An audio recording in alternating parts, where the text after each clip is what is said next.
करें शुरू।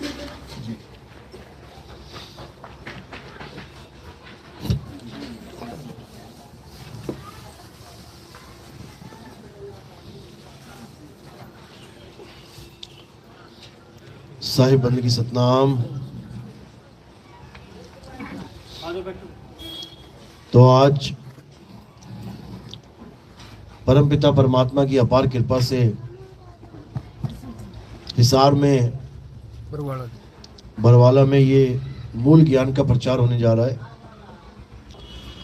बहुत बड़े भाग होते हैं उन जीवों के जो अपने पूरे जीवन काल में एक बार भी इस मूल ज्ञान को सुन पाते हैं, और उससे भी बड़े भाग होते हैं उन जीवों के जो इस ज्ञान को थोड़ा सा भी समझ पाते हैं। क्योंकि सुनना आसान है, घंटा 2 घंटा बैठ के सुन के वापस घर चले गए, लेकिन इस ज्ञान को समझना बहुत मुश्किल है। ये आम जीव की समझ में तो आता ही नहीं है। ये केवल उसकी समझ में आ सकता है जिस पर परमपिता परमात्मा की दया हो, बंदी छोड़ की कृपा हो, उस मालिक की मोहर लगी हो, तब तो ये ज्ञान समझ में आ जाएगा। नहीं तो सारी उम्र भी आप सुनते रह जाओगे, तब भी समझ में आने वाला नहीं है। इसलिए इस ज्ञान को समझना अति दुर्लभ है। अपनाना तो बहुत दूर की बात बता रहा हूं मैं, कि इस ज्ञान में आ जाना बहुत दूर की बात है। इसको समझना ही इतना मुश्किल है।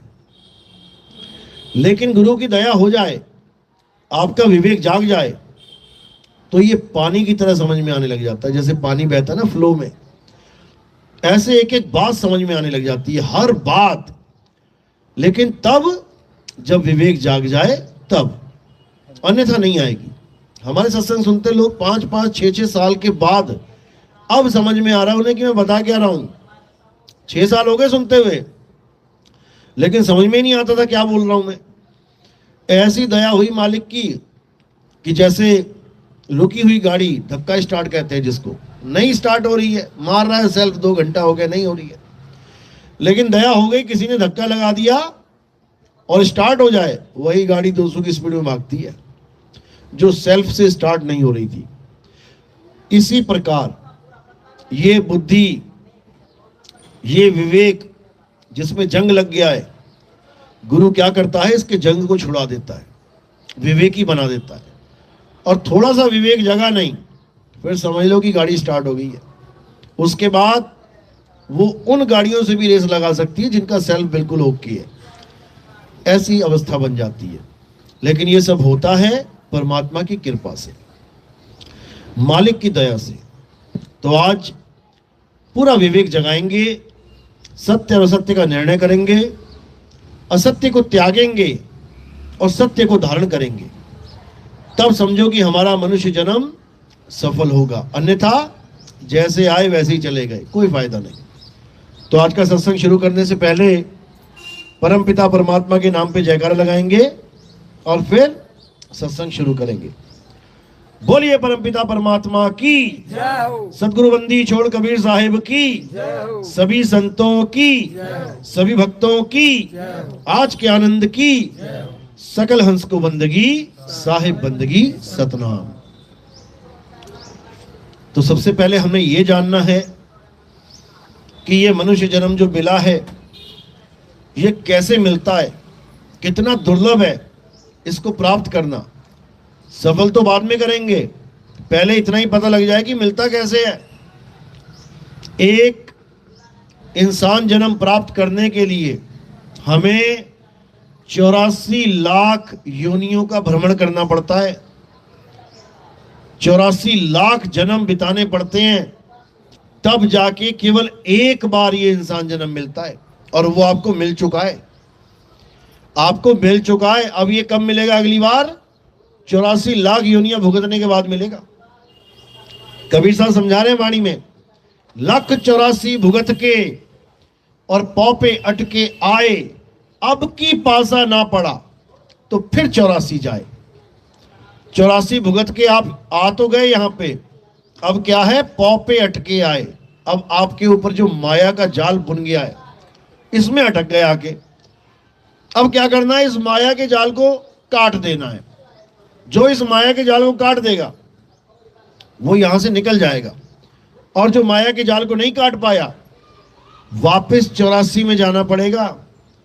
कोई ऑप्शन नहीं है, जाना ही पड़ेगा। कुत्ता बिल्ली हाथी घोड़ा सुअर बनना ही पड़ेगा।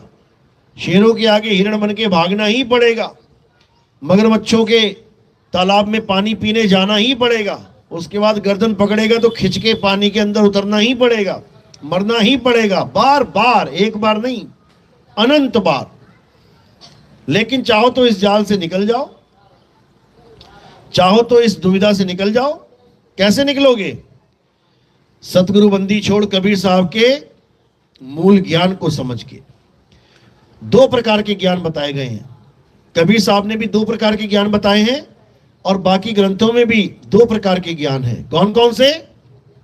एक पवित्र ज्ञान और एक मूल ज्ञान। पवित्र ज्ञान ऐसे मानो जैसे छोटे बच्चों के लिए आंगनबाड़ी का स्कूल, 1ली, 2री, 5वीं कक्षा। और मूल ज्ञान ऐसे मानो जैसे डॉक्टरी या पीएचडी या कोई इंजीनियरिंग कर रहा है या कोई साइंटिस्ट बन रहा है। यानी एक तो है बच्चों का ज्ञान और एक है बड़ों का ज्ञान। जो बच्चों का ज्ञान है उसे पवित्र ज्ञान कहते हैं।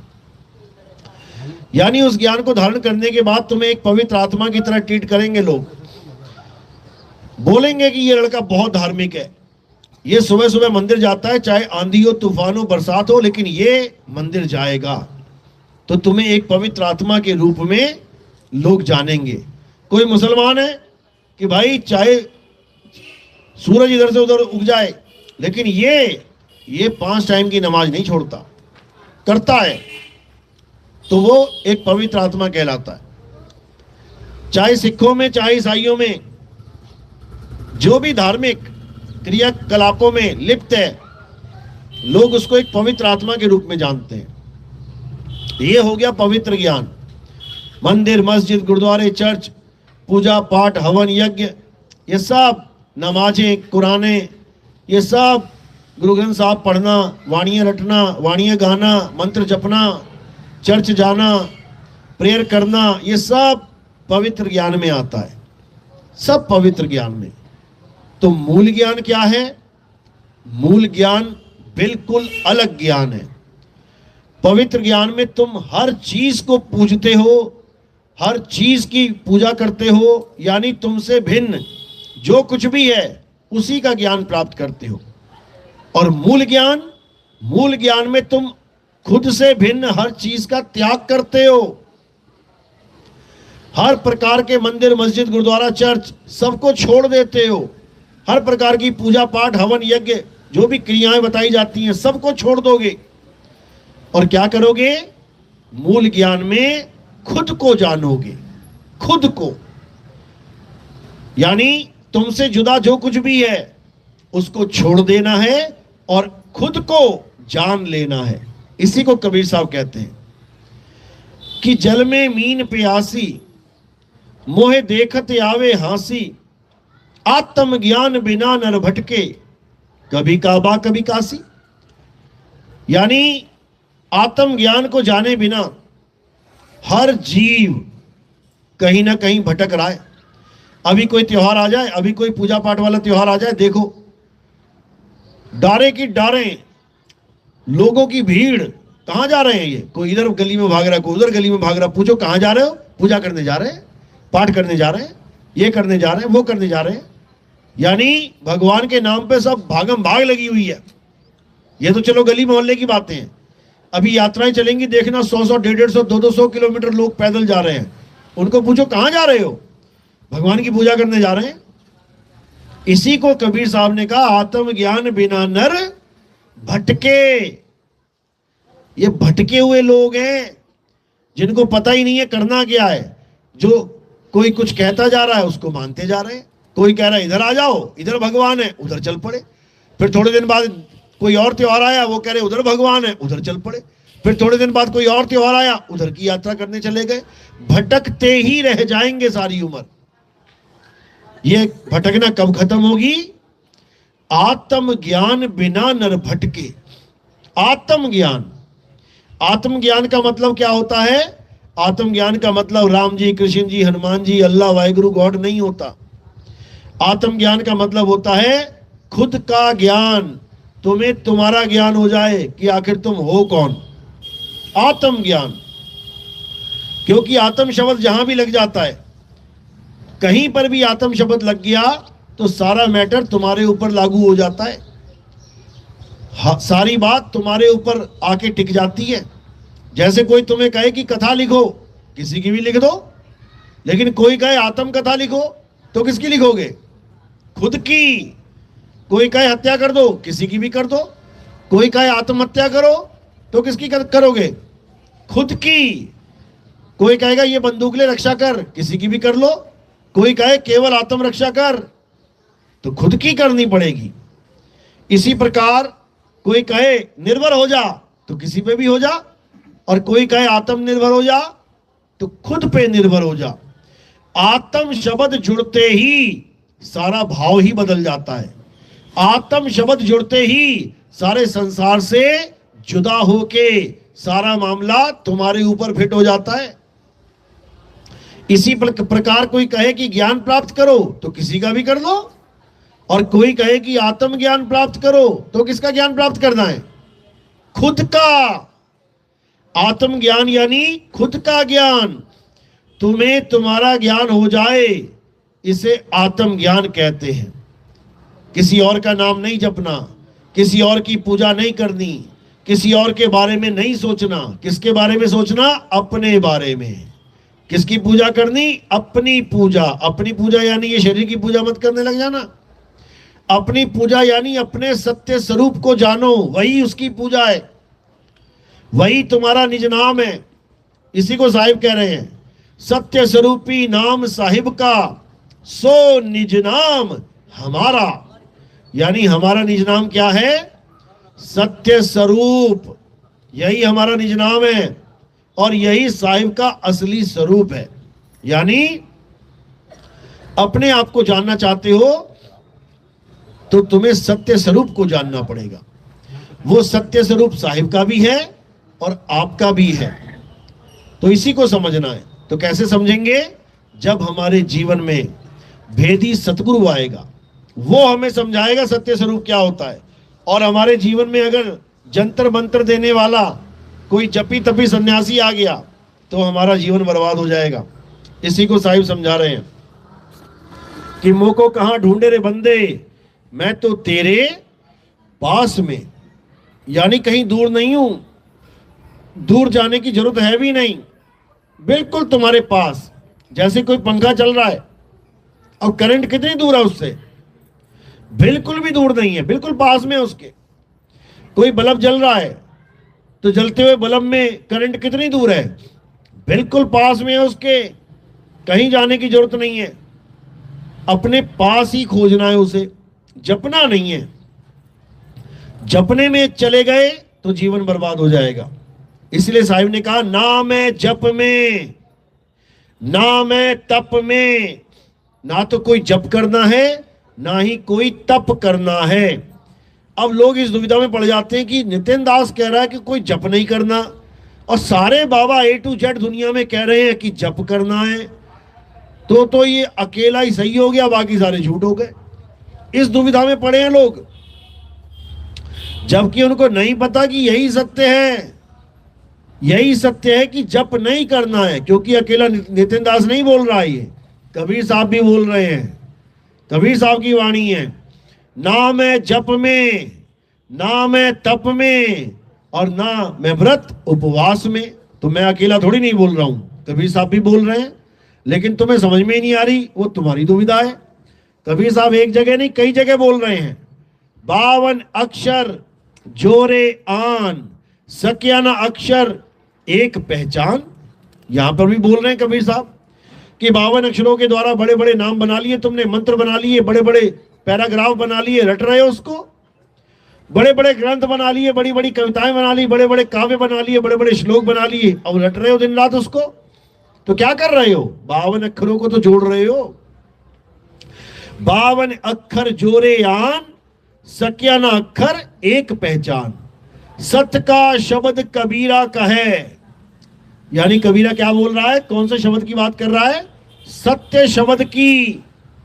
यानी सच्चे शब्द को पहचान।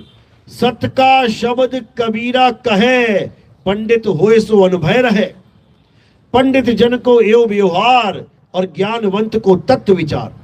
यानी जो असली ज्ञानी होगा वो 52 अक्षरों के चक्कर में नहीं पड़ेगा कि कोई बाबा कह रहा है राम राम जप ले तो वो राम राम जपने लग जाएगा, कोई कह रहा अल्लाह अल्लाह कर ले तो वो अल्लाह अल्लाह करने लग जाएगा, कोई कहेगा हालेलुया जप ले तो हालेलुया जपने लग जाएगा। ऐसा नहीं होगा। ज्ञानवंत को तत्व विचार, यानी जो सच में ज्ञानी होगा वो तत्व पे विचार करेगा। तुम्हें प्यास लगी है तो जल, वाटर, नीर, तोय, पानी, ये पांचों नाम है। क्या जपोगे? एक भी नहीं जपोगे। क्यों? क्योंकि तुम जानते हो कि पानी पीने की चीज है, जपने की नहीं। तो ज्ञानवंत को तत्व विचार, वो तत्व पे विचार करेगा कि मेरा गुरु मुझे केवल नाम दे रहा है जपने के लिए, या मेरा गुरु मुझे तत्व ज्ञान दे रहा है। केवल नाम दे दिया तो प्यासे मर जाओगे। तुम्हें प्यास लगी है और तुम्हारा गुरु तुम्हें नाम दे दे बेटा पानी पानी जपो, सारी उम्र जपते रहो, तो क्या हो जाएगा? पानी पानी जपते जपते मर जाओगे। ज्ञानवंत को तत्व विचार, जो असली ज्ञानी होगा वो कभी नाम लेगा ही नहीं, वो मंत्रों को कभी धारण करेगा ही नहीं। वो किस पे विचार करेगा? तत्व विचार। क्योंकि परमात्मा एक तत्व है, परमात्मा केवल नाम नहीं है कि हिंदुओं ने कह दिया राम राम जप लो, मुसलमान ने कह दिया अल्लाह अल्लाह जप लो, सिख कह रहा भाई गुरु जप लो, ईसाई कह रहा है गॉड गॉड जप लो। चारों के चारों नामों में फंसाना चाहते हैं इस जीव को, चारों के चारों 52 अक्षरों में फंसाना चाहते हैं जीव को। जबकि जीव का कल्याण कैसे होगा? 52 से परे होके, उस तत्व को जान के। कौन सा तत्व है वो? 2 प्रकार के तत्व हैं इस दुनिया में, एक असत्य तत्व और एक सत्य तत्व। असत्य तत्व से क्या बना है? असत्य तत्व से संसार बना है। ये 5 तत्व असत्य हैं, बनते और बिगड़ते हैं, पैदा होते और नष्ट होते हैं। ये सारे शरीर किससे बन रहे हैं? इन्हीं 5 तत्वों से, तभी तो बन रहे हैं, बिगड़ रहे हैं। ये सारे पेड़ पौधे, जीव जंतु जिनकी पूजा चल रही है भगवान बना के, किससे पैदा हो रहे हैं? ये सब 5 तत्वों से पैदा हो रहे हैं। तो ये 5 तत्व क्या हैं? असत्य हैं। और सत्य क्या है? सत्य तत्व क्या है? आत्मा है। आत्मा क्यों है? क्योंकि आत्मा का ना तो कभी जन्म होता है, ना ही आत्मा की कभी मृत्यु होती है। आत्मा अजन्मा है, नित्य है, शाश्वत है, पुरातन है। ये आत्मा ही सत्य सनातन है। इसी आत्मा की महिमा कबीर साहब गा रहे हैं, आत्मज्ञान बिना नर भटके। और इसी आत्मा की महिमा कृष्ण जी गा रहे हैं, हे अर्जुन नैनम छिंदंती शस्त्राणी नैनम दहती पावका। इस आत्मा को ना तो कोई शस्त्र काट सकता है, ना अग्नि जला सकती है, ना वायु सुखा सकती है, ना जल भिगो सकता है। तो किसकी महिमा गा रहे हैं? आत्मा की। और पंडित जी पूजा किसकी करवा रहे हैं? पत्थर की। क्या आत्मा में और पत्थर में कोई फर्क नहीं है? क्या आत्मा में और पत्थर में कोई फर्क नहीं है? अरे आत्मा की वजह से ये नाशवान शरीर भागता है, खाता है, पीता है, चलता है। लेकिन पत्थर ना खाता है, ना पीता है, ना चलता है, ना भागता है। उसको भगवान मान लिया जो चल नहीं पा रहा है, खा नहीं पा रहा, पी नहीं पा रहा। और जो आत्मा है उसको जानते तक नहीं। तो कैसे सनातनी है भाई? कोई सनातनी नहीं है। सनातनी कौन है? अध्याय 2 24वां श्लोक, हे अर्जुन ये आत्मा अछेद्य है, ये आत्मा अधा है, ये आत्मा शोष्य है, ये आत्मा अचल है। अचल, कभी चलती नहीं है। ये आत्मा सदा स्थिर रहने वाली है, ये आत्मा सर्वव्यापी है, ये आत्मा ही सत्य सनातन है। परिभाषा तक नहीं पता लोगों को सनातन की, और सनातनी का टैग लगा के घूमते हैं कि हम सनातनी हैं। एक भी सनातनी नहीं है, एक भी। सनातनी कौन है? जो सत्य सनातन अर्थात आत्मा का पुजारी है, वही सनातनी है। और जो आत्मा को नहीं जानता वो पाखंडी है, पाखंडी। क्यों? पा यानी प्राप्त करना, खंडी यानी खंडित वस्तु को। यानी जो ऐसे भगवान की पूजा करता है जो खंडित हो जाए वो पाखंड है, और जो ऐसे भगवान की पूजा करता है जो कभी खंडित ना हो वो अखंड है, अखंड। इसीलिए कहते हैं अखंड ज्योत जल रही है, अखंड कीर्तन हो रहा है, अखंड पाठ कराया जाएगा। अखंड का मतलब भी पता है क्या होता है? अखंड का मतलब ये नहीं होता 2 दिन का पाठ हो गया अखंड पाठ कह दिया। अखंड का मतलब होता है युगों युग बीत जाए, सारा समय बीत जाए, तब भी वो वस्तु रुकनी नहीं चाहिए, उसको अखंड कहते हैं। लेकिन अखंड की डेफिनेशन भी नहीं पता, और हर चीज के आगे अखंड अखंड अखंड करके जनता को बेवकूफ बना रखा है इन लोगों ने। तो अब क्या करना है? अब सच में उस अखंड को जानना है। अखंड क्या है? कबीर साहब समझा रहे हैं, अखंड साहिब का नाम और सब खंड है, खंड मेर सुमेर, खंड ब्रह्मंड है। यानी इस दुनिया में केवल एक ही चीज है जो अखंड है, वो साहिब का नाम है, यानी वो परमात्मा का नाम है। परमात्मा के नाम के अलावा और सब खंडित हो जाएगा। तो परमात्मा का नाम क्या है उसको अच्छे से समझ लो। परमात्मा का नाम परमात्मा किसने रखा? परमात्मा। क्या परमात्मा को अपना नाम खुद ही याद आ गया कि मेरा नाम परमात्मा है? परमात्मा का नाम परमात्मा इंसान ने रखा है। इंसान ने ही सारे नाम रखे हैं, इंसान ने ही भगवान के सारे नाम रखे हैं। दशरथ जी और राम जी देख लो, पिता ने पुत्र का नाम रखा राम, एक नाम रखा था राम, लेकिन आज कितने नाम बन गए राम जी के? अभी सर्च कर लो भगवान राम के 108 नाम, देखो लाइन लग जाएगी। ये किसने रख दिए? ये किसने रख दिए उनके नाम? इसी इंसान ने रखे हैं। नाम पे नाम, नाम पे नाम, नाम पे नाम बनाता चला जा रहा है, बनाता चला जा रहा है। हनुमान जी का नाम केसरी ने हनुमान रखा था, एक नाम। अभी सर्च करो हनुमान जी के 108 नाम, दुनिया भर के नाम। कौन बना रहा है? इंसान बना रहा है, बनाता ही जा रहा है, बनाता ही जा रहा है। कैसे बना रहा है?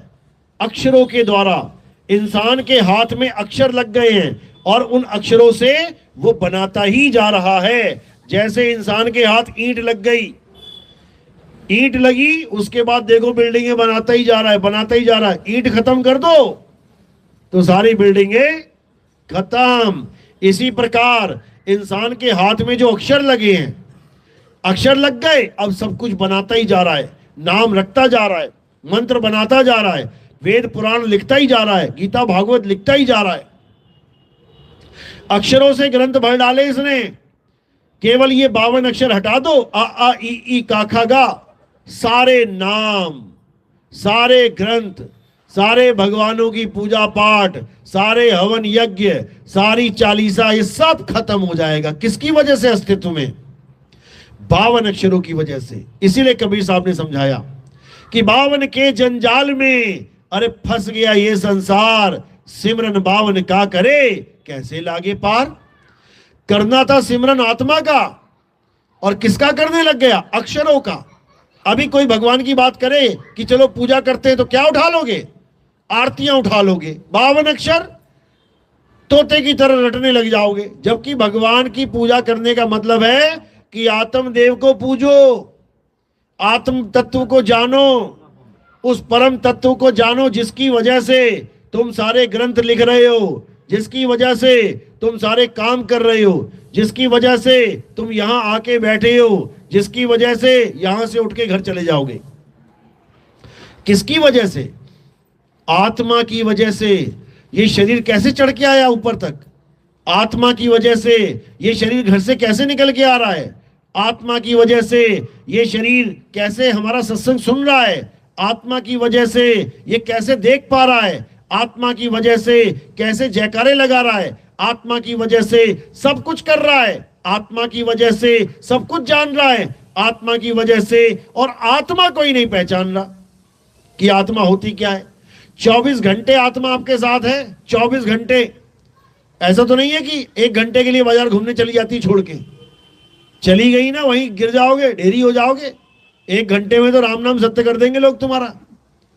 आत्मा की वजह से ही तुम्हें हर प्रकार का रिश्ता मिल रहा है। तुम्हारी लड़की की शादी होने वाली है, शादी हो गई किसकी वजह से? आत्मा की वजह से। रिश्ता पक्का हो गया, सब कुछ हो गया, और आत्मा ने शरीर छोड़ दिया, करेगा शादी उससे कोई? शरीर वही है जिसे पसंद किया था, बहुत गोरी है, बहुत चिट्टी है। आत्मा निकल गई ना, फिर कोई ना शादी करेगा।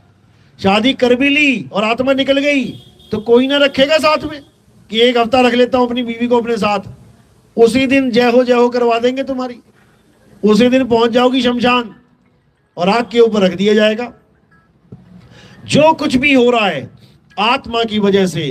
प्रेम मिल रहा है आत्मा की वजह से, खाना मिल रहा है आत्मा की वजह से, कपड़े मिल रहे हैं आत्मा की वजह से, गहने मिल रहे हैं आत्मा की वजह से। अभी जिंदा हो तो खूब चूड़ियां, खूब हार पहन के बैठी हो।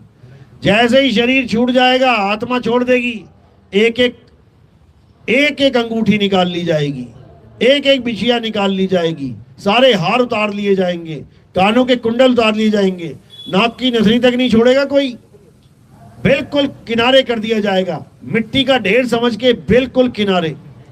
तो अभी कोई माँ समझ रहा है, कोई बाप समझ रहा है, कोई भाई बहन समझ रहा है, आत्मा की वजह से। इसी आत्म तत्व को जानना हमारे जीवन का एकमात्र उद्देश्य है, एकमात्र। कोई कहे 2 उद्देश्य, 2 नहीं है, एकमात्र उद्देश्य है आत्म तत्व को जानना, उस परम तत्व को जानना, उसका ध्यान करना। यही कबीर साहब समझा रहे हैं कि श्वासा की कर सिमरनी, कर अजपा का जाप, परम तत्व का ध्यान धर, सो हम आपे आप। यानी क्या करना है? कोई नाम नहीं जपना। भगवान का नाम तो जपना ही नहीं है उसको पाने के लिए। हाँ, तुम किसी भी नाम से उसको पुकार सकते हो। तुम्हें राम नाम अच्छा लग रहा है, अच्छी बात है, तुम राम कह लो। तुम्हें हरि नाम अच्छा लग रहा है, अच्छी बात है, हरि कह लो। तुम्हें अल्लाह नाम अच्छा लग रहा है, बहुत अच्छी बात है, अल्लाह कह दो। तुम्हें वाहिगुरु नाम अच्छा लग रहा है, ठीक है, उसको तुम वाहिगुरु कह दो। तुम्हें गॉड नाम अच्छा लग रहा है, बहुत अच्छी बात है, गॉड कह लो। तुम्हें यहोवा नाम अच्छा लग रहा है, उससे भी अच्छी बात है, यहोवा कह लो। तुम पुकार किसी भी नाम से सकते हो उसे, लेकिन नाम जपना नहीं है, जपना नहीं है। तुम्हें प्यास लगी है, तुम चाहे कह दो भैया पानी दे दो। तुम्हें प्यास लगी है, तुम कह दो please give me some water. तुम्हें प्यास लगी है, तुम कह दो भैया थोड़ा जल दे दो। तुम्हें प्यास लगी है, भैया नीर दे दो, भैया तोय दे दो। अलग अलग भाषाओं में तुम कोई भी नाम ले लो, उससे कोई फर्क नहीं पड़ता। लेकिन कोई कहे नहीं पानी पानी जप ले, नीर नीर जप ले, वाटर वाटर जप ले, तो तुम्हें बर्बाद कर रहा है वो, बर्बाद। यानी राम नाम बहुत प्यारा है, तभी तो संतों ने अपनी वाणी में लिया। राम नाम बहुत प्यारा नाम है, लेकिन कोई कहे कि राम राम जप ले, तो वो बला है, बला। समझ लो, कबीर साहब समझा रहे हैं वाणी में, क्या कह रहे हैं? भला हुआ मेरी माला टूटी, मैं राम भजन से छूटी, मेरे सिर से टली बला। कबीर साहब कह रहे बला है वो, अगर उसको जपने लग जाओ तो। लेकिन अगर उसको केवल आप नाम से पुकार रहे हो, राम कहते बहुत प्यारा नाम है। इसीलिए कबीर साहब ने परमात्मा की जगह हजारों वाणियों में राम नाम का जिक्र किया। अरे राम नाम की लूट है, लूट सके तो लूट, अंत काल पछताएगा, प्राण जाएंगे छूट। अरे राम नाम रटते रहो, जब लग घट में प्राण, कब हूं दीन दयाल के, भनक पड़ेगी कान। कबीर साहब ने कोई कमी नहीं छोड़ी, राम राम खूब बोला उन्होंने, लेकिन ये नहीं बोला कि राम राम जपना है, बिल्कुल नहीं। राम को जानना है कि राम कहते किसे हैं। कबीर साहब का राम वो राम नहीं है जो दशरथ जी के पुत्र है। कबीर साहब के राम कौन है? अरे एक राम दशरथ का बेटा, एक राम घट घट में बैठा, एक राम का सगल पसारा, और एक राम तीनों से न्यारा। कबीर साहब कहते हैं एक राम नहीं है, 4 राम है। पहला राम दशरथ का बेटा यानी काया राम, जिसे हम काया से पहचानते हैं। राम जी और श्याम जी दोनों की फोटो लगी है। हम कैसे पहचान रहे कौन राम और कौन श्याम है? काया से। यानी एक राम दशरथ का बेटा, कौन? काया राम। एक राम घट घट में बैठा, ये कौन है जो हर घट में विराजमान है? वो है जीव राम। हर घट में जीव विराजमान है, हर शरीर में जीव बैठा है, इसलिए ये शरीर जीवित है। जीव इतः, यानी जिस शरीर में जीव है उसे जीवित कहते हैं, और जिस शरीर में जीव नहीं है उसे निर्जीव कहते हैं। तो एक राम दशरथ का बेटा काया राम, एक राम घट घट में बैठा जीव राम, एक राम का सगल पसारा, ये कौन सा राम है? मन राम, जिसने ये सारा पसारा डाल रखा है। अभी इस शहर को देखो, 100 साल पहले क्या ऐसा था? किसी भी शहर में चले जाओ, 100 साल पहले क्या ऐसे शहर थे? अपने कपड़े देख लो, 50 साल पहले क्या ऐसे कपड़े पहनते थे? हर चीज में पसारा पसारा पसारा ही होता जा रहा है। किसकी वजह से? मन की वजह से। 50 साल पहले तुम अकेले थे, उसके बाद दुकेले हो गए, उसके बाद तिकेले चौकेले हो गए, उसके बाद पूरा परिवार बन गया, उसके बाद पोते हो गए, पोतियां हो गई, पूरा मजमा लग गया, पसारा हो गया। किसकी वजह से? मन की वजह से। तो तीसरा राम कौन है? मन राम। एक राम दशरथ का बेटा तन राम, एक राम घट घट में बैठा जीव राम, एक राम का सगल पसारा मन राम, एक राम तीनों से न्यारा। ये कौन है? आत्म राम। ये आत्म राम है। इसी को परम आत्मा बोलते हैं, इसी को परम तत्व बोलते हैं, इसी को निह तत्व बोलते हैं, इसी को निज नाम बोलते हैं, इसी को विदेह नाम बोलते हैं, इसी को सार शब्द बोलते हैं, इसी को सत्य नाम बोलते हैं, इसी को बंदी छोड़ बोलते हैं, इसी को शब्द गुरु बोलते हैं। ये है वो राम जिससे बनेगा हमारा काम। नहीं तो 84 में होगा घमासान, लड़ते लड़ते जीवन बीत जाएंगे। जंगलों में जाके देखो, किसकी लड़ाई है? कोई प्रॉपर्टी की लड़ाई नहीं है, कोई मकान दुकान की लड़ाई नहीं है। किसकी लड़ाई है? भोजन की लड़ाई है। शेर शिकार कर रहा है, 50 लकड़बग्गे आ गए, शेर को भागना पड़ रहा है शिकार छोड़ के। शेर मारा हिरन, शेर ने मारा हिरन, और खा कौन गया? लकड़बग्गे खा गए। कहीं लकड़बग्गे शिकार कर रहे हैं तो 10 शेर आ गए, अब भागे लकड़बग्गे वहां से छोड़ के। सारा झगड़ा किसका है? खाना दाना का। और कौन खाना दाना बन रहा है? तुम और हम बनेंगे जाके। हिरण कौन बनेगा? तुम और हम बनेंगे जाके। ये हाल हो जाएगा अगर हमने चौथे राम को नहीं जाना तो। क्योंकि चारों रामों की जब तक आपको व्याख्या समझ में नहीं आई तब तक तुम्हें पता ही नहीं लगेगा कि मेरा गुरु कौन से राम की पूजा करवा रहा है। 3 राम की पूजा करने पर मुक्ति नहीं मिलती। कौन कौन से राम? तन राम, मन राम और जीव राम। इन तीनों की पूजा कर लो, कभी मुक्ति नहीं होने वाली। मुक्ति का दाता कौन है? आत्म राम। मुक्ति का दाता कौन है? परम आत्मा। इसीलिए बोला है, सेवा को दो ही भले, एक संत एक राम। राम है दाता मुक्ति का और संत जपावे नाम। अब राम है दाता मुक्ति का, कौन सा राम?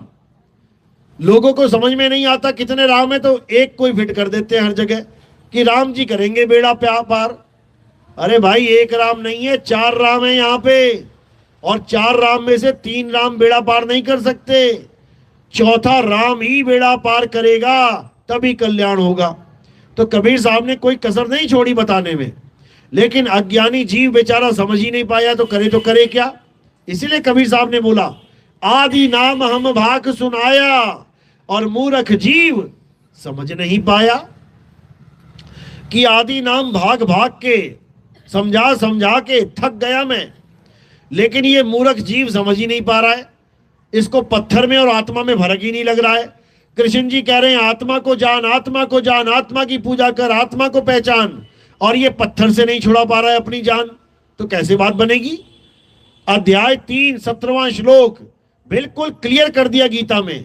करना क्या है समझ लो। हे अर्जुन, जो अपनी आत्मा में रमण करते हैं, जो अपनी आत्मा में तृप्त हैं, जो अपनी आत्मा में संतुष्ट हैं, उनके लिए कोई धार्मिक कर्म कर्तव्य लागू ही नहीं होता।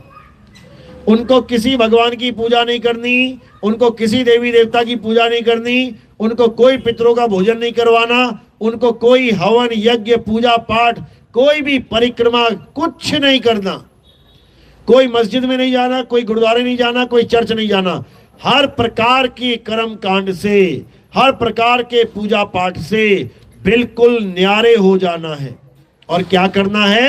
हे अर्जुन, जो अपनी आत्मा में रमण करते हैं, जो अपनी आत्मा में तृप्त हैं, जो अपनी आत्मा में संतुष्ट हैं, उनके लिए कोई धार्मिक कर्म कर्तव्य लागू नहीं होता। उनको कुछ नहीं करना है, उनको केवल एक काम करना है, उनको आत्मज्ञानी गुरु के पास जाना है। क्योंकि आत्मा में रमण तो तब कर पाओगे ना जब तुम्हें पता होगा आत्मा होता क्या है। जब आत्मा के बारे में जानोगे तभी तो उसमें रमण करोगे। सारी उम्र पत्थर पूजते रहे, सारी उम्र नाम जपते रहे, सारी उम्र हवन यज्ञ करते रहे, तो अब आत्मा का ज्ञान कहां से हो जाएगा। आत्मा का ज्ञान प्राप्त करने के लिए आत्मज्ञानी गुरु की शरण में जाना पड़ता है। इसी आत्मज्ञानी गुरु को क्या बोला गया गीता में। तत्वदर्शी संत। अध्याय 4 24वां श्लोक। हे अर्जुन, अगर तुम सत्य को जानना चाहते हो, अगर तुम आत्म तत्व को जानना चाहते हो, तो कहां जाओ। किसी जपी तपी सन्यासी के पास नहीं भेजा कि राधे राधे जपले, राम राम जपले, ओम नमः शिवाय जपले, अल्लाह अल्लाह जपले, वाहिगुरु वाहिगुरु जपले, बिल्कुल नहीं। तो क्या करो, तुम ऐसे तत्वदर्शी संत की शरण में जाओ जिसने अपने आत्म तत्व को जान लिया है, जिसने खुद को पहचान लिया है। जो खुद को जानता है वही तुम्हें तुम्हारा स्वरूप बता सकता है। जो खुद को नहीं जानता वो तुम्हें तुम्हारा स्वरूप क्या बताएगा। इसीलिए कबीर साहब ने आत्मज्ञानी गुरु की बात करी है, यानी जो अपने स्वरूप को जान चुका है, जिसको पता लग चुका है कि मैं काया नहीं हूं, मैं शरीर नहीं हूं, मैं ये आंख नाक कान बाल खाल हड्डी ये नहीं हूं, मैं आत्मा हूं। वही तुम्हें तुम्हारी आत्मा का बोध करवा सकता है, तुम्हें आत्मा का ज्ञान समझा सकता है। अन्यथा और कोई गुरु नहीं है संसार में जो तुम्हें आत्मा का ज्ञान बता सके। ये मंत्र देने वाले, ये जंतर देने वाले, ये पूजा पाठ हवन यज्ञ करवाने वाले, ये मंदिर मस्जिद गुरुद्वारों में चक्कर लगवाने वाले, ये तुम्हें आत्मा का ज्ञान कभी नहीं दे सकते। क्योंकि आत्म तत्व 24 घंटे होने के बावजूद इनके पास ये नहीं जानते अपने स्वरूप को। इसीलिए तो मंत्र देते फिर रहे हैं। तो कबीर साहब समझा रहे हैं, अरे घर घर मंत्र देत फिरत हैं, ये माया के अभिमाना, और गुरुआ सहित शिष्य सब बूढ़े, अंत काल पछताना, साधु देखो ये जग बौराना। यानी ये मंत्र जंत्र देने वाले बौरा गए हैं, ये लोग ये बर्बाद हो गए हैं और दूसरों को भी बर्बाद कर रहे हैं। तो क्या करना है, अब मंत्र जंत्र वालों को छोड़ देना है और स्वरूप ज्ञान प्राप्त करने वालों को पकड़ना है। जिन्होंने स्वरूप ज्ञान प्राप्त कर लिया है उनको जानना है। तो साहिब समझा रहे हैं, गुरुआ तो घर घर फिरे। गुरुआ मतलब ये मंत्र देने वाले, ये जंत्र देने वाले, ये पूजा पाठ करने वाले, ये पत्थरों की मूर्तियां, ये शीशे की मूर्तियां, ये धातुओं की मूर्तियां पुजवाने वाले, कैलेंडर फोटो की पूजा करवाने वाले, ये सबको क्या बोला कबीर साहब ने, गुरुआ। तो कह रहे हैं गुरुआ तो घर घर फिरे और कौड़ी केर 50, अपने रूप की खबर नहीं और शिष्य करण की आस। कहते गुरुआ तो घर घर फिरे, डारे की डारे चल रही हैं। आज देखो कितने कितने संत महात्मा गांव गांव घूम रहे हैं, चेले पे चेले मूंड रहे हैं और देते क्या है, मंत्र। मंत्र पकड़ा देते हैं, हिंदी के नाम, पंजाबी के नाम, उर्दू के नाम, फारसी के नाम। रटते रहो रटते रहो रटते रहो, तोते की तरह जीवन भर बर्बाद हो जाओगे। तो क्या कहते हैं, गुरुआ तो घर घर फिरे, कौड़ी केर 50, अपने रूप की खबर नहीं। यानी इन्हें अपना ज्ञान नहीं है, इन्हें अपना स्वरूप ज्ञान नहीं है। ये नहीं जानते कि हम शरीर नहीं, हम आत्मा हैं। ये कभी नहीं समझ सकते कि आत्म तत्व होता क्या है। क्यों? क्योंकि मंत्रों में फंसे पड़े हैं। कोई कह रहा राधे राधे जप ले 8 करोड़ 10 करोड़ बार, कोई कह रहा राम राम रट ले, कोई कह रहा ओम नमः शिवाय जप ले। ये तीनों ही एक नहीं हो पा रहे। राधे राधे वाले को बोलो कि तुम राम राम जपना शुरू कर दो, देखो क्या हो जाता है। राम राम वालों को बोलो तुम ओम नमः शिवाय जपना शुरू करो, देखो क्या हो जाता है। ओम नमः शिवाय वालों को बोलो कि तुम राधे राधे जपो, देखो क्या हो जाता है। सब अपना अपना भगवान फिक्स करके बैठे हैं कि सबसे बड़ा कौन है? राम जी हैं। सबसे बड़ी कौन है? राधा जी हैं। सबसे बड़ा कौन है? भोले शंकर हैं। अरे तुम एक ही धर्म में तब एक ना हो पा रहे हो। लास्ट में सब पीछा छुड़ाने के लिए, जान छुड़ाने के लिए कह देते हैं अरे सब भगवान एक ही हैं। एक ही है तो अलग अलग मंदिर क्यों हैं? एक ही बना लो। एक ही है तो एक ही नाम जप लो, तब एक नहीं बोलते। ये सब भ्रमित हैं और दुनिया को भी भ्रमित करना चाहते हैं। जो कहा जाता है कि सबका मालिक एक है, परमात्मा एक है, वो कोई शरीर नहीं है। वो आत्म राम के लिए बोला जाता है कि वो एक है, आत्म राम एक है, उसी को परमात्मा कहते हैं। परमात्मा एक है, अनेक कौन है? जीव अनेक है। कोई राम जी बन के घूमे, कोई श्याम जी बन के घूमे, कोई हनुमान जी बन के घूमे, कोई भोले शंकर बन के घूमे। कौन है ये उस मालिक के जीव हैं। ये जीव हैं, अनेक है, लेकिन मालिक एक है। जैसे जड़ एक है, लेकिन ऊपर जाके देखो तने अनेक हैं, डालियां अनेक हैं, पत्ते अनेक हैं, फल फूल अनेक हैं, लेकिन जड़ सबकी एक है। तो हमने उस एक को जानना है। उस एक जड़ को कहते हैं मूल। उस मूल ज्ञान को जानना है। पवित्र ज्ञान बहुत जान लिया, मूल ज्ञान को जानना है। कबीर साहब ने यही समझाया धर्मदास जी को। कहते धर्मदास मेरी लाख दुहाई, ये मूल ज्ञान बाहर ना जाई। पवित्र ज्ञान तुम जग में भाखो, मूल ज्ञान गुपत कर राखो। मूल ज्ञान बाहर जो पढ़ी, बिचली पीढ़ी हंस न तरही। मूल ज्ञान तब लग छुपाई, जब लग द्वादश पंथ ना मिट जाई।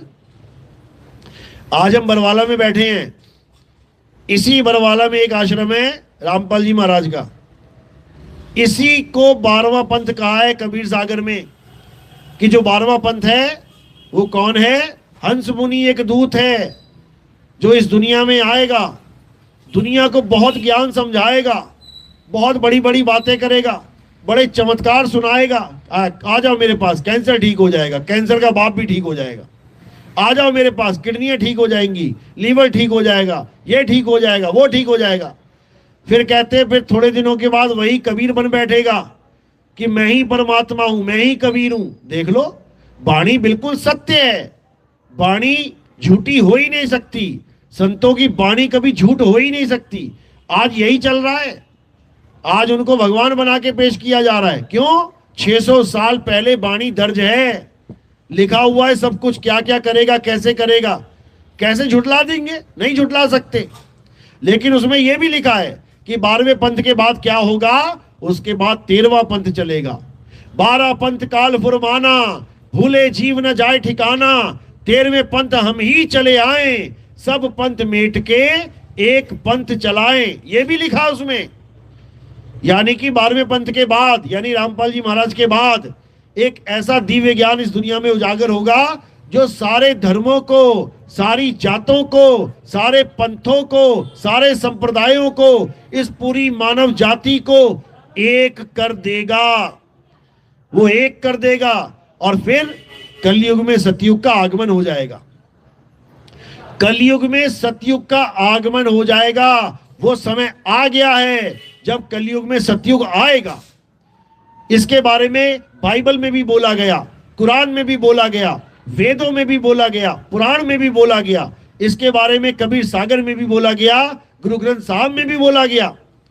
आन 78 जान 97 होर भी उठसी मर्द का चेला। बोला गया कि होर भी उठसी, यानी एक और उठेगा। कौन? मर्द का चेला। वो बताएगा सबको कि सत्य क्या होता है।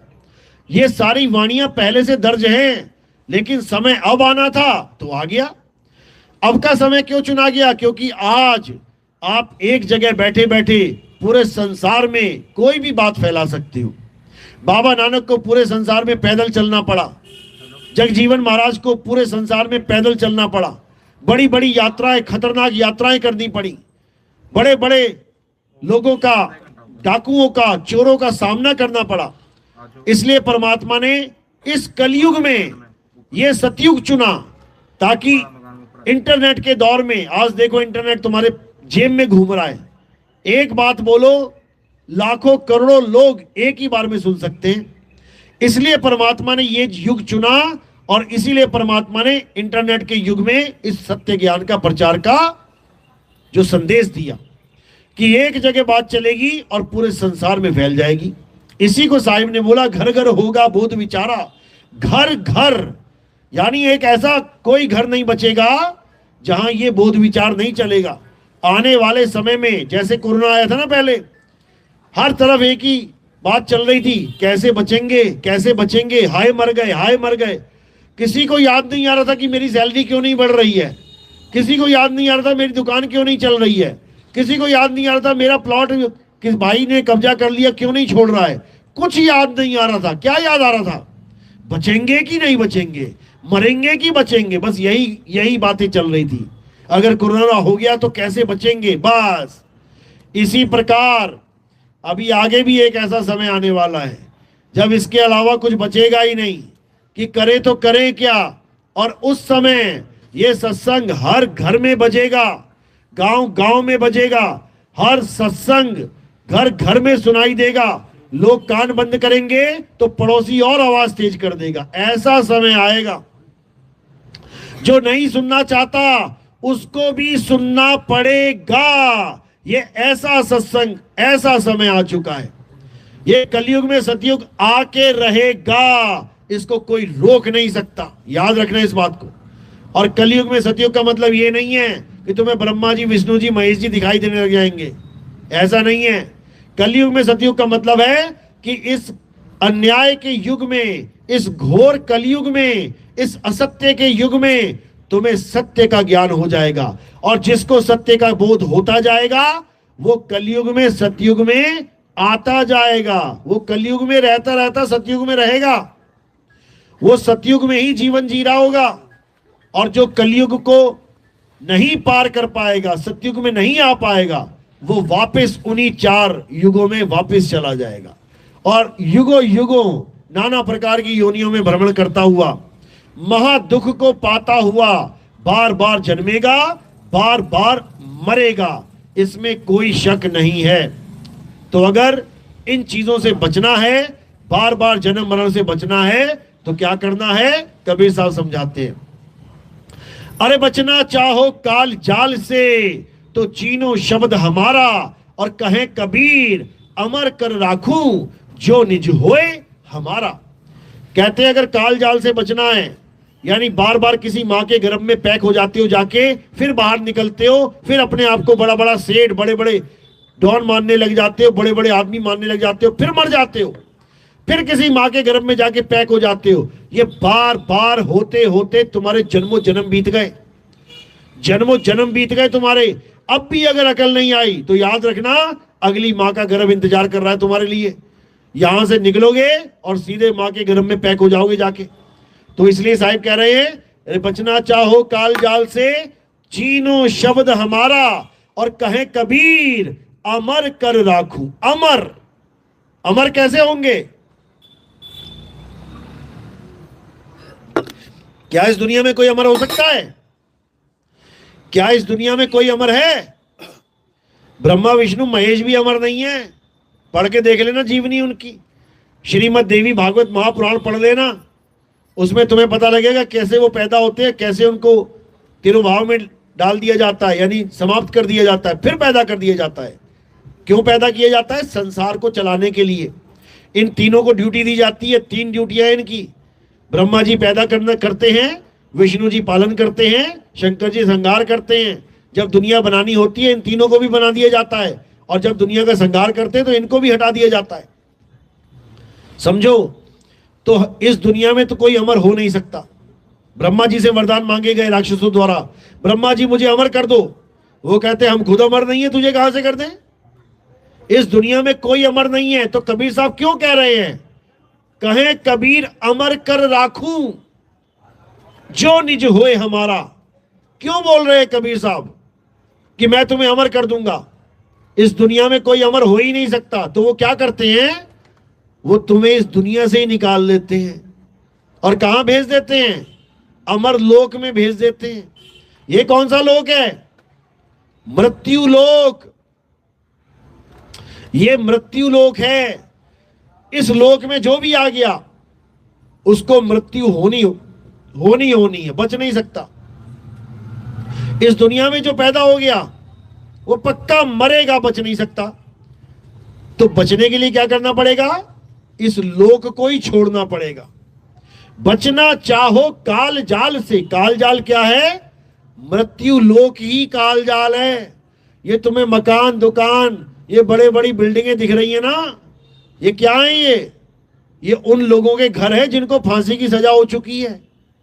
इन घरों में रहने वाले लोग कौन है? जो एक दिन मरने वाले हैं। सबकी मौत निश्चित है, सबको फांसी की सजा हो चुकी है, सबने मरना है, लेकिन फिर भी होड़ लगी है मैं ऊंची वाली बिल्डिंग में रहूंगा। अबे तो कितना भी ऊंचा चला जा, तू आसमान तक बिल्डिंग बना ले, तब भी तेरी मौत पक्की है। तू कितना ही बड़ा मकान बना ले, तू कितना बड़ा राजा हो जा, तब भी तेरी मौत पक्की है, क्योंकि तेरी मौत निश्चित है। तो क्या करना है? दुकान मकान में नहीं फंसना, सारी उम्र अपना ही मकान बनाते रहे। यानी कैदी से सारी उम्र उसी की जेल बनवाते बनवाते जन्म बर्बाद करवा दिया। ये जितने मकान दिख रहे हैं ये जेल हैं, अपनी अपनी कोठरी बना के बैठे हैं सारे। लेकिन किसी को लगता है अरे मेरी कोठरी बड़ी छोटी है तो वो अपने आप को गरीब मान रहा है, और किसी को लगता है अरे बड़ा बढ़िया मैंने कोठी बना दी, अपने आप को अमीर मान रहा है। जबकि दोनों ही मौत का सामना करने वाले हैं। यहां कोठियां नहीं बनानी है, यहां जेल नहीं बनानी है, जेल से भागना है। अरे 3 लोक एक जेल है, पाप पुण्य 2 जाल, सारा जग भोजन बना खाने वाला काल। ये जब मुंह फाड़ के आएगा ना तो हालत खराब हो जाएगी, भागते भी नहीं भाग पाओगे। तो क्या करना है? इस लोक को ही छोड़ देना है। और कहां रहना है? कबीर साहब समझा रहे हैं, रहना नहीं देश बेगाना है। ये दुनिया रहने लायक नहीं है। रहना नहीं देश बेगाना है, ये धरती कागज की पुड़िया, बूंद पड़े घुल जाना है। ये संसार झाड़ और झाकड़, अरे उलझ पुलझ मर जाना है। कहे कबीर सुनो भाई साधो, सतगुरु नाम ठिकाना है, रहना नहीं देश बेगाना है। कबीर साहब हमें वो ठिकाना बता रहे हैं जहां पे हमने रहना है। जाके कहां रहेंगे हम इस दुनिया में नहीं रहेंगे, इस संसार में नहीं रहेंगे। रह के देख लेना, रहने भी नहीं दिया जाएगा तुम्हें। कोई सोचे मैं इस संसार में हमेशा हमेशा के लिए रह लूं, नहीं रह पाएगा। उसको मार के दोबारा पैदा कर दिया जाएगा। सदा नहीं रह सकता कोई, हाँ आना जाना लगा रहेगा। तो कबीर साहब कह रहे हैं कि कहां रहना है? हमें शब्द में रहना है। शब्द ही हमारा सतलोक है, शब्द ही हमारा अलख लोक, अगम लोक, अनामी लोक है। समझ लो, साहिब समझा रहे हैं, लोक अलोक शब्द है भाई, और जिन जाना तिन संशय जाई। यानी हमने कहां रहना है? इस संसार को छोड़ के हमने अपने सत्य स्वरूप यानी शब्द में रहना है। साहिब समझा रहे हैं कि सत्य स्वरूप कैसे प्राप्त होगा, शब्द में कैसे रहेंगे। जाप अजपा और अनहद के द्वारा नहीं जा सकते वहां पे। कोई कहे मैं राम राम राम जप के शब्द में समा जाऊंगा, नहीं। कोई कहे मैं सोहंग सोहंग जप के शब्द में समा जाऊंगा, नहीं। कोई कहे मैं 5 धुनों को सुन के शब्द में समा जाऊंगा, नहीं। इसलिए बोला जाप मरे अजपा मरे, अनहद भी मर जाए, और सुरत समाए शब्द में, वाको काल ना खाए। यानी सुरत समाए शब्द में। ये सुरत शब्द में तब तक नहीं समाएगी जब तक तुम्हें शब्द भेदी गुरु नहीं मिल जाएगा। ये मंत्र जपाने वाले गुरु नहीं होते शब्द भेदी, ये मंत्र जपाने वाले गुरु जपी कहलाते। जपी तपस्या करवाने वाले गुरु तपी कहलाते हैं, और घर बार छुड़वाने वाले गुरु सन्यासी कहलाते हैं। तो साहिब क्या कहते हैं? इन जपी तपी सन्यासियों से दूर रहो और किसको ढूंढो? आत्मज्ञानी गुरु को ढूंढो। आत्मज्ञानी गुरु तुम्हें आत्मा का ज्ञान समझाएगा। एक बार आत्मा का ज्ञान हो जाने के बाद हे अर्जुन, तुम कभी अज्ञान को प्राप्त नहीं होगे। यानी एक बार तुम्हें पता लग जाए कि तुम आत्मा हो, उसके बाद तुम कभी इस भ्रम में नहीं पड़ोगे कि तुम कोई आदमी या औरत हो। बिल्कुल नहीं। तुम कभी अपने आप को आदमी और औरत समझ ही नहीं पाओगे। तुम अपने आप को आत्मा ही जानोगे। और जब तुम आत्मा जान गए, यानी तुम आत्मा ही हो गए, अब कब मरोगे? कब मर जाती है आत्मा? 100 साल, 200 साल, 1000 साल, लाख साल, करोड़ साल, अरब साल, खरब साल, तुम्हारा जन्म बीत जाएगा। जीरो लगाते लगाते लगाते लगाते जीरो भी खत्म हो जाएंगे। ये आत्मा तब भी नहीं मरने वाली। इसी आत्मा को जानना हमारे जीवन का एकमात्र लक्ष्य है। जो इस आत्मा को जान लेता है उसका जन्म सफल हो जाता है, और जो आत्मा को नहीं जान पाता वो 84 में निकल जाता है, नाली का कीड़ा बन जाएगा, सुअर बन जाएगा, पूरा जन्म नाली में घूमना पड़ेगा। कोई ना पूछेगा, कोई ना कहेगा ये जी प्रधान था गांव का, ये जी वार्ड नंबर इतने का ये एमसी था, ये जी कोई लीडर था, ये जी कोई मंत्री संतरी था। वो बैठा है गटर में, वो खा रहा है गंद। कोई ना पहचान पाएगा शक्ल उसकी, कौन है ये। सुअर बना दिया जाएगा प्रकृति के द्वारा, हालत खराब हो जाएगी। कुत्ता बिल्ली बकरा बना के बैठा दिया जाएगा कहीं कसाई की दुकान पे, खाल छील के रख देगा, काट काट के पीस लटका देगा, कोई ना बचाने आएगा तुम्हें। आज कोई झापड़ मार दे, साथ के साथ FIR हो जाती है, वहां गर्दन भी काट देगा तो कोई सुनवाई नहीं है। ये ऐसा लोक है, ऐसा दुखदाई लोक है, बार बार गर्दनें कटेंगी। इसलिए साहिब समझा रहे हैं कि बार बार गर्दन से कटने से अच्छा है तू एक ही बार गुरु के आगे गर्दन कटवा ले, तब तेरा कल्याण हो जाएगा। तो कह रहे हैं गुरु को कीजिए दंडवत और कोटि कोटि प्रणाम, कीट न जाने भृंग को गुरु कर ले आप समान। यानी गुरु तुम्हें अपने समान कर लेगा। गुरु कभी अपने आप को शरीर नहीं मानता, वो तुम्हें भी शरीर नहीं रहने देगा। गुरु कभी अपने आप को नाशवान देह नहीं मानता, वो तुम्हें भी नाशवान देह नहीं रहने देगा। गुरु अपने आप को आत्म तत्व रूप में जानता है, वो तुम्हें भी अपने समान कर लेगा, तुम भी आत्मज्ञानी हो जाओगे। गुरु की महिमा है ये। अरे गुरु बड़े गोविंद से मन में देख विचार, हरि सुमिरे सो वार है और गुरु सुमिरे सो पार। कहते हैं वो परमात्मा हमेशा तुम्हारे साथ था, हमेशा, लेकिन फिर भी तुम पार नहीं हो पाए। परमात्मा तुम्हारे अंग संग है, फिर भी तुम पार नहीं हो पाए। क्यों? क्योंकि परमात्मा तो तुम्हारे पास था, लेकिन गुरु नहीं था, इसलिए वो मिला ही नहीं तुम्हें। क्योंकि परमात्मा तो हमेशा रहेगा साथ में, लेकिन उसकी जानकारी कौन देगा? गुरु देगा। जैसे दूध तुम्हारे घर में पड़ा है, हमेशा से है, लेकिन तुम्हें दूध से घी बनाना ही नहीं आता, तो सारी उम्र भी घी दूध पड़ा रहे तुम्हारे घर में, वो तुम्हें घी का स्वाद नहीं दे सकता। क्यों? क्योंकि तुम्हें पता ही नहीं है कि घी बनाया कैसे जाता है, दूध में से घी निकाला कैसे जाता है। दूध में घी है, लेकिन तुम्हें घी का स्वाद नहीं आएगा, सारी उम्र दूध ही पीते रहना।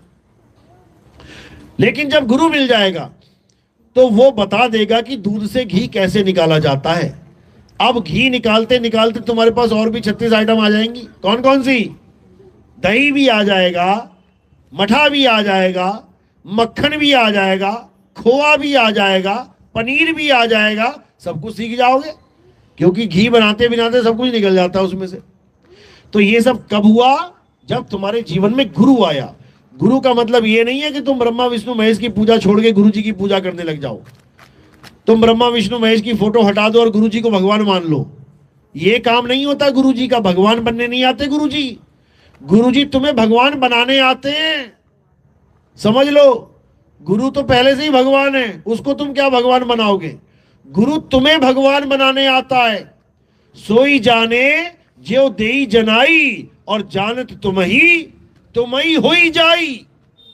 गुरु तुम्हें वो भेद बताता है जिसके द्वारा तुम भगवान का भजन कर पाओ, और जब भगवान का भजन करते हो तो तुम ही भगवान हो जाते हो। समझ लो, तभी छूटोगे इस बंधन से।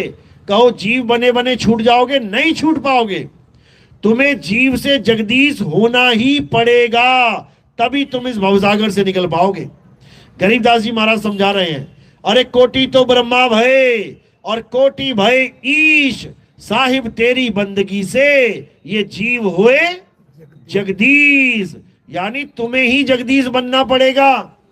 भगवान भगवान मत खोजने लग जाना, तुम्हें ही भगवान होना पड़ेगा। और कैसे होगे? अपने स्वरूप को जान के।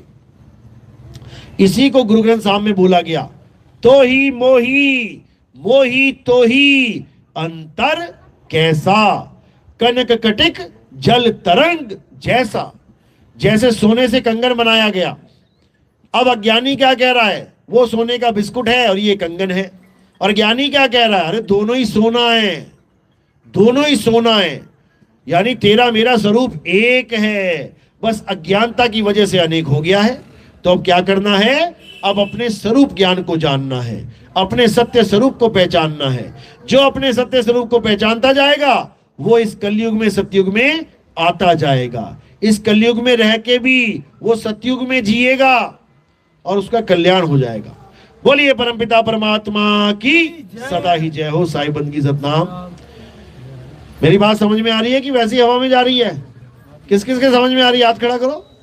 बहुत अच्छी बात है, सबके समझ में आ रही है, अच्छी बात है। लेकिन इसको हमेशा याद रखना है, भूलना नहीं है। सत्य को याद रखो, सत्य को धारण करो, असत्य को त्यागो, तभी जन्म सफल होगा, अन्यथा नहीं होगा। तो अब आरती का समय। आरती कैसे करते हैं समझ लो। हमारे यहाँ आरती किसी पत्थर की, फोटो की, कैलेंडर की नहीं होती। हमारे यहाँ आरती किसी जड़ वस्तु की नहीं होती। हमारे यहाँ आरती किसकी होती है? चेतन सत्ता की, आत्मा की आरती होती है, आत्मा की। अब आत्मा की आरती कैसे करेंगे? आत्मा कहां से लाएं पकड़ के? मेरे पास आत्मा है, आत्मा है मेरे पास। Thank you. इसी आत्मा की आरती होती है, शरीर की आरती नहीं। मत समझ लेना इसको कि गुरुजी शरीर की आरती करवा रहे हैं। शरीर का खंडन करवाते हैं हम और आत्मा की जागृति करवाते हैं। तो आत्मा की आरती कैसे होती है? एक पत्ता फूल का उठाना है आपने और क्या करना है? धीरे से मेरे सिर के ऊपर रख देना है। मेरे सिर के ऊपर रखने का मतलब क्या है? कि हमने वो फूल काया से परे, यानी पैर के अंगूठे से लेके सिर की चोटी तक, ये काया है। हमने उस फूल को काया से परे समर्पित कर दिया। तो काया से परे समर्पित कहां कर देते हैं? आत्मदेव के चरणों में कर देते हैं। तो ऐसे आत्मा की आरती होगी। और कोई प्रचार प्रसार में योगदान करना चाहेगा तो वो केवल चरणों में सेवा रखनी है। प्रचार प्रसार में योगदान जो आप रखेंगे उससे हम क्या करते हैं? आप जब सुबह घर में देखेंगे अपना टीवी, ईश्वर टीवी, साधना टीवी, तो 6 साढ़े 6 बजे बैठ जाना सामने, 6:30 7 बजे। वहाँ क्या होगा? वहाँ बहुत सारे बाबा जी दिखाई देंगे आपको। एक बाबा आएगा, एक बाबा जाएगा। एक कहेगा राधे राधे जप ले, दूसरा कहेगा राम राम जप ले, तीसरा कहेगा ओम नमः शिवाय जप ले, चौथा कहेगा ओम नमः भगवते वासुदेवाय जप ले। फिर पांचवा आ जाएगा कोई ईसाई बाबा, वो कहेगा हालेलुया जप ले। फिर कोई मुस्लिम बाबा आ जाएगा, वो कहेगा अल्लाह अल्लाह कर ले। तो ये बाबा जो हैं, ये तुम्हें नाम जपवाने वाले बाबा एक से एक बैठे हुए हैं। ये सारे बाबा पूरा जोर लगा देंगे, नाम जप लो, नाम जप लो, नाम जप लो। इतने में नितिन दास आ जाएगा बीच में और क्या बोलेगा? नाम छोड़ो, नाम छोड़ो, नाम छोड़ो। अब जो मालिक के विवेकी हंस टीवी देख रहे होंगे, उनके एकदम कान खड़े हो जाएंगे कि भाई ये क्या बोल रहा है। और नीचे ही मेरा नंबर होगा, सीधे कॉल आती है मुझे, कोई अमेरिका से, जर्मनी से, जापान से, फ्रांस, इटली, पता नहीं कौन कौन से देशों में लोग बैठे ये चैनल देख रहे हैं। क्योंकि ये चैनल पूरे विश्व में चलते हैं। ये कोई इंडिया वाला चैनल नहीं है कि इंडिया में चल रहा है, सारी दुनिया में चलते हैं ये चैनल। और हिंदुस्तानी तो इन्हीं चैनलों को देखते हैं सुबह उठ के। तो जैसे ही वो इस प्रचार को देखते हैं, उसी वक्त फोन घुमा देते हैं कि बाबा जी ये क्या मैटर है? सारी दुनिया के बाबा कह रहे हैं नाम जपो, आप कह रहे हैं नाम छोड़ो। तो हम क्या करते हैं? हम उनको YouTube चैनल से जोड़ देते हैं। उनके नंबरों पे जो व्हाट्सएप नंबर होते हैं, उन पे हम अपने सत्संग भेज देते हैं। और धीरे धीरे धीरे उनको ऐसी जागृति हो जाती है कि उनको खुद समझ में आ जाता है कि नाम जपना नहीं, नाम छोड़ना है और आत्मा से सूरत को जोड़ना है, तब कल्याण होगा, अन्यथा बहुत बुरा हाल होने वाला है। तो ऐसे जागृति होती है। उसी प्रचार प्रसार में हम आपकी जो माया देते हैं हम उसको लगाते हैं। लाखों रुपए हमें देना पड़ता है, टीवी में प्रचार के लिए, और हम गीता छपवाते हैं, हर हर गीता, घर घर गीता छपवाते हैं। बड़ी बड़ी यात्राएं चलती हैं भारत देश में, कोई खाटू श्याम जी की यात्रा, कोई नैना देवी की यात्रा, कोई जो कहीं किसी माता की यात्रा। तो उन यात्राओं में जो हजारों भगत होते हैं, हम उनको गीता प्रोवाइड करवाते हैं फ्री। हम उनको भक्तों की ड्यूटी लगा के उन तक गीता पहुंचाते हैं।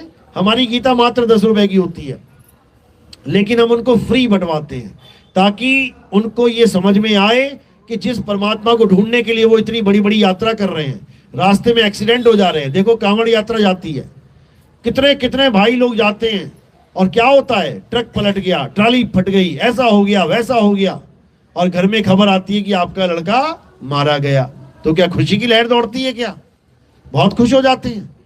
एक बार हरियाणा में एक ही गांव के कितने लोग मारे गए थे? वो कावड़ लेके आ रहे थे। कितने थे? 14-15 25 बता रहा था कोई। हाँ 25। यानी एक ही गांव में 25 लड़के, 25 जवान लड़के एक ही गांव में मर गए। कहां पे था ये गांव? ये इधर था। जिला कौन सा था? झज्जर। बताओ, जिस गांव के 25 जवान लड़के मर जाएं, और देखो क्या लिखा होता है ट्रालियों पे, कहते हैं अकाल मृत्यु वो मरे जो काम करे चंडाल का, और काल उसका क्या बिगाड़े भक्त है महाकाल का। तो क्या बना महाकाल के भक्तों का? 25 लड़के मारे गए, अकाल मृत्यु। अब वो 25 चंडाल थे क्या? तुमने बड़े बड़े बैनर छाप दिए, अकाल मृत्यु वो मरे जो काम करे चंडाल का। वो 25 लड़के मरे, वो भगत थे कि चंडाल थे? पहले यही बता दो हमें। और इतने बच्चे मारे जाते हैं, इतने बच्चे मारे जाते हैं। जैसे ही कांवड़ यात्रा शुरू होती है, तुम टीवी देख लो, तुम मोबाइल देख लो, उसके बाद लाशें गिनना शुरू कर दो तुम। यानी वो चंडाल है क्या? क्या बोल रहे हो और क्या हो रहा है? केदारनाथ में गए थे सब, चंडाल थे क्या? अकाल मृत्यु मरे, छोटे छोटे बच्चे मर गए, जवान लड़के मर गए, जवान लड़कियां मर गई। भगवान के घर गए थे, बचाना चाहिए था भगवान को। कहते मंदिर बच गया। बताओ, भगवान बच गया, भगत मर गए हैं? भगवान बच गया, भगत मर गए, तो भगवान की महिमा हुई क्या? अरे भगवान वो होता है जो भगत को बचाए। प्रहलाद को बचाया था, आज तक महिमा है नरसिंह भगवान की, जबकि आरती कोई नहीं गाता उनकी। बताओ क्या है आरती नरसिंह भगवान की? बताओ जरा, आई याद है किसी को?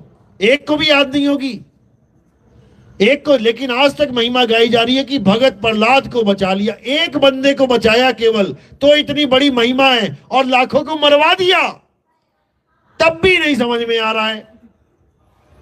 सोचो, किसके बच्चे मर रहे हैं? हमारे तुम्हारे मर रहे हैं।